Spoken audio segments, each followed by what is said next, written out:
Hello everyone. আজ যে real story আমি আপনাদের শোনাবো তা ব্যাঙ্গালোরের কেডি কেপ্পাম্মা। সায়ানাইড মল্লিকা নামে যিনি কুখ্যাত, ভারতের প্রথম মহিলা সিরিয়াল কিলার। কর্ণাটকে তিনি প্রথম মহিলা যাকে মৃত্যুদণ্ড দেওয়া হয়েছিল। কেপ্পাম্মা কর্ণাটকে অবস্থিত কাগালিপুরার বাসিন্দা। কেপ্পাম্মা একজন দর্জিকে বিয়ে করেছিলেন, কিন্তু 1998 সালে তার স্বামী তাকে বাড়ি থেকে বার করে দেয়। তার 3টি সন্তান রয়েছে। এরপর তিনি বিভিন্ন বাড়িতে কাজ করেন। প্রায় যে বাড়িতে তিনি কাজ করতেন সেই বাড়ি থেকে তিনি চুরি করতেন। কেডি কেপ্পাম্মার জন্ম হয়েছিল 1970 সালে। তার অন্য নাম সায়ানাইড মল্লিকা। 1999 থেকে 2007 সাল পর্যন্ত মহিলাদের খুন করে। সায়ানাইড বিষ দিয়ে মহিলা মন্দির ভক্তদের খুন করতেন চুরি করার উদ্দেশ্যে। তাকে এই সব হত্যার মৃত্যুদণ্ড দেওয়া হয়, কিন্তু পরে আজীবন কারাদণ্ডে রূপান্তরিত হয়। মাত্র 6টি ভিকটিমের জন্য তাকে মৃত্যুদণ্ড দেওয়া হয়েছিল। 31শে ডিসেম্বর 2007 সালে তাকে গ্রেফতার করা হয়।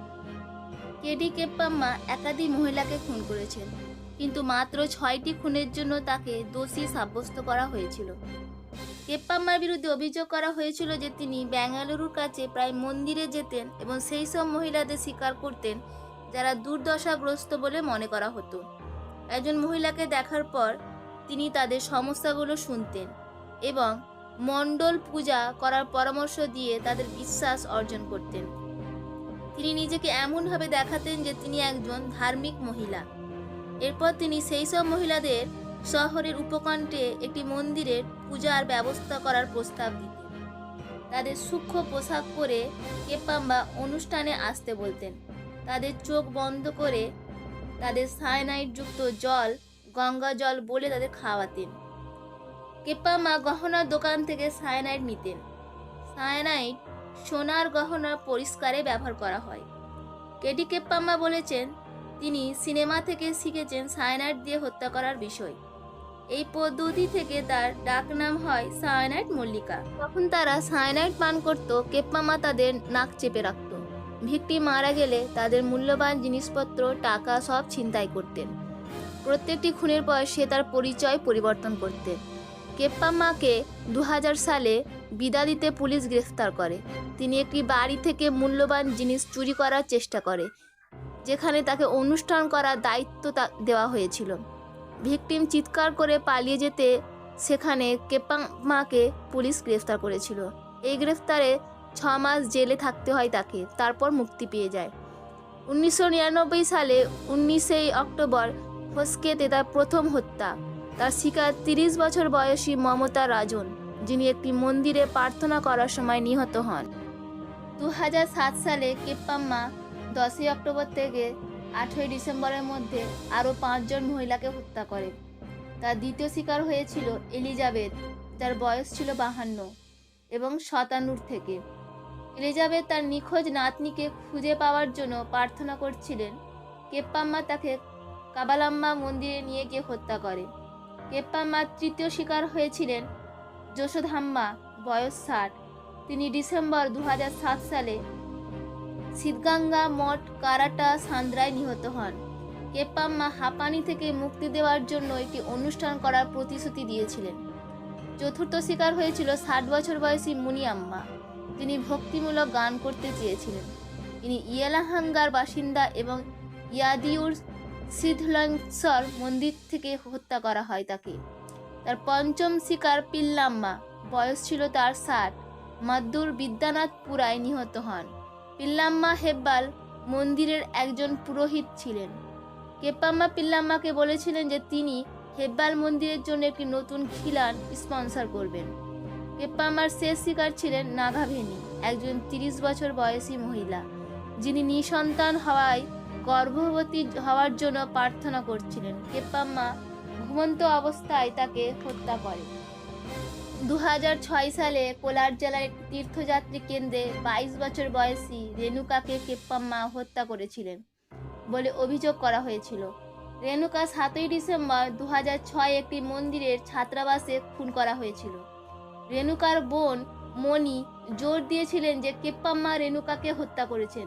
রেণুকা মণির সাথে মণির বাড়িতে থাকত। রেণুকার স্বামী দুবাইতে কাজ করতেন। মণি একটি গৃহকর্মী হিসাবে কাজ করতেন, যেখানে কেপ্পাম্মা রান্নার কাজ করতেন। কেপ্পাম্মা প্রায় মণির বাড়িতে যেতেন এবং রেণুকার সাথে বন্ধুত্ব করতেন। রেণুকার স্বামী শঙ্কর মূলত 29শে ডিসেম্বর 2006-এ দুবাই থেকে ফিরে আসার পর পুলিশে রেণুকার নিখোঁজ হওয়ার কথা জানান। রেণুকা 7ই ডিসেম্বর 2006 থেকে নিখোঁজ ছিল। কেপ্পাম্মা রেণুকাকে বলেছিলেন যে কেপ্পাম্মা একটি মন্দিরে বিশেষ অনুষ্ঠান পরিচালনা করলে তিনি একটি পুরুষ শিশুর জন্ম দিতে পারবেন। পুলিশ দাবি করেছে মন্দিরে কেপ্পাম্মা রেণুকাকে খুন করেছে। আরও অনেক পরিবার এগিয়ে এসে দাবি করে যে তাদের নিখোঁজ পরিবারের সদস্যদের কেপ্পাম্মা হত্যা করেছে, কারণ কেপ্পাম্মা তাদের সবাইকে চিনতেন। 2009 সালে নিখোঁজ ব্যক্তিদের 5টি ঘটনা কেপ্পাম্মার সাথে যুক্ত ছিল। এই 5টি মহিলাদের মধ্যে 2টি লাশ পাওয়া গেছে। 2001 সালে প্রথমবার কেপ্পাম্মাকে গ্রেফতার করা হয়েছিল একটা বাড়ি থেকে গহনা ছিনতাই করার সময়।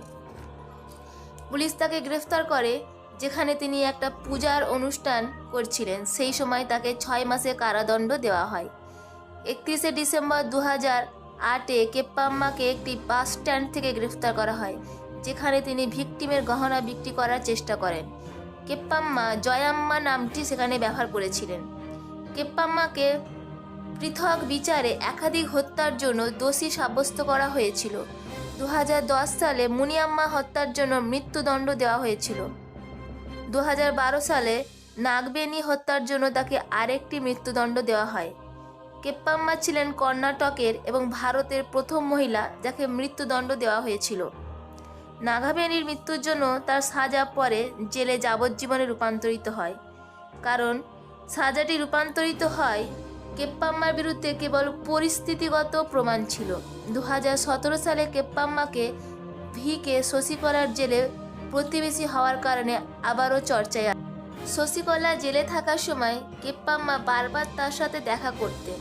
পরে কেপ্পাম্মাকে অন্য কারাগারে করা হয়েছিল কারণ কেপ্পাম্মা শশিকলার জীবনে হুমকি স্বরূপ ছিলেন।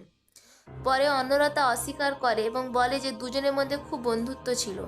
এমনকি কেপ্পাম্মা খাবারের সময় শশিকলার খাবার নিয়ে আসতেন, কারণ কেপ্পাম্মা চাননি যে তিনি খাবারের জন্য লাইনে দাঁড়ান। 26শে ফেব্রুয়ারি সায়ানাইট মল্লিকা নামের একটি হিট টিভি শো সাবধান ইন্ডিয়া কন্নড় ভাষায় কভার করেছিল। আপনারা যদি এই ধরনের রিয়েল স্টোরি শুনতে চান তাহলে গ্রানসা রিয়েল স্টোরিকে সাবস্ক্রাইব করুন।